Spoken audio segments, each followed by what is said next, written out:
ابو قبشہ الانماری رضی اللہ تعالی عنہ روایت کرتے ہیں، آپ فرماتے ہیں ثلاثۃ اقسم علیہن، حضور نبی رحمت صلی اللہ علیہ وآلہ وسلم نے فرمایا کہ تین چیزیں ایسی ہیں جن پر میں محمد ہو کر قسم اٹھاتا ہوں۔ ان میں پہلی چیز فرمایا ما ناقص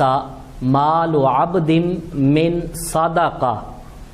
صدقے سے مال گھٹتا نہیں ہے۔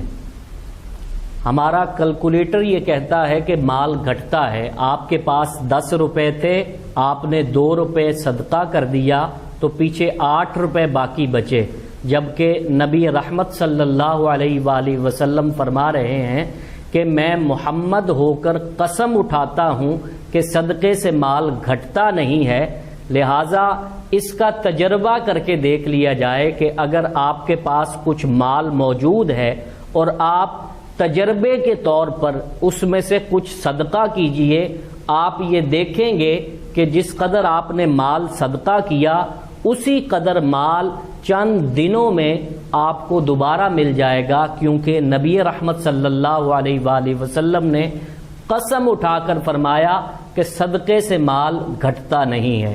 دوسری چیز جس پر حضور نے قسم اٹھائی، فرمایا ولا ظلم عبد مظلمۃ صبر علیہا الا زادہ اللہ عزا، جب کسی پر کوئی شخص ظلم کرے اور وہ اس پر صبر کرے تو حضور فرماتے ہیں کہ میں محمد ہو کر قسم اٹھاتا ہوں کہ اس کی عزت میں اضافہ ہوگا۔ ہمارے ہاں اکثر ظالم اور مظلوم کا معاملہ چلتا رہتا ہے، ظلم کرنے والے ظلم کرتے رہتے ہیں اور جو مظلوم ہوتے ہیں وہ مظلوم بن کر بھی مظلوم نہیں بنتے۔ اس کی وجہ یہ ہے کہ وہ اپنا بدلہ لینے کے لیے پوری کوشش کرتے ہیں، جبکہ حضور نے فرمایا اگر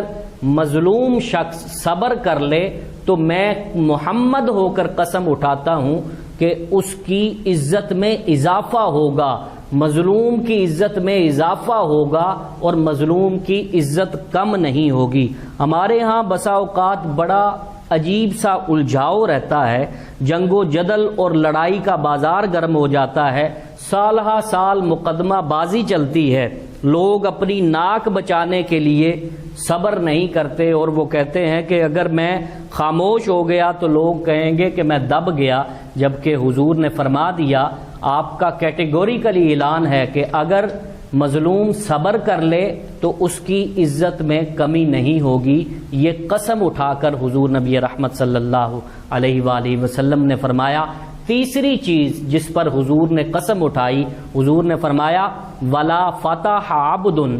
باب مسألۃ الا فتح اللہ باب فقر، اگر کسی شخص نے سوال کا دروازہ کھول دیا اور مانگنا شروع کر دیا، حضور فرماتے ہیں کہ میں قسم اٹھا کر کہتا ہوں کہ اس نے محتاجی کا دروازہ کھول لیا، یعنی ساری زندگی اس کا فقر ختم نہیں ہوگا۔ آپ دیکھتے ہیں بسا اوقات ہمارے ہاں مانگنے والے اتنا زیادہ مانگ لیتے ہیں کہ ایک عام مزدور بھی ان کے برابر کما نہیں سکتا، لیکن آپ یہ بھی دیکھتے ہیں کہ جو شخص مانگنا شروع کر دیتا ہے وہ پھر مانگتا ہی چلا جاتا ہے، ساری عمر اس کی محتاجی اور اس کا مانگنا ختم نہیں ہوتا۔ اس کی وجہ یہ ہے کہ حضور نبی رحمت صلی اللہ علیہ وآلہ وسلم نے قسماً فرما دیا کہ جو شخص مانگنے کا دروازہ کھول لیتا ہے اور ہاتھ پھیلانا شروع کر دیتا ہے اس کی محتاجی کبھی بھی ختم نہیں ہوتی۔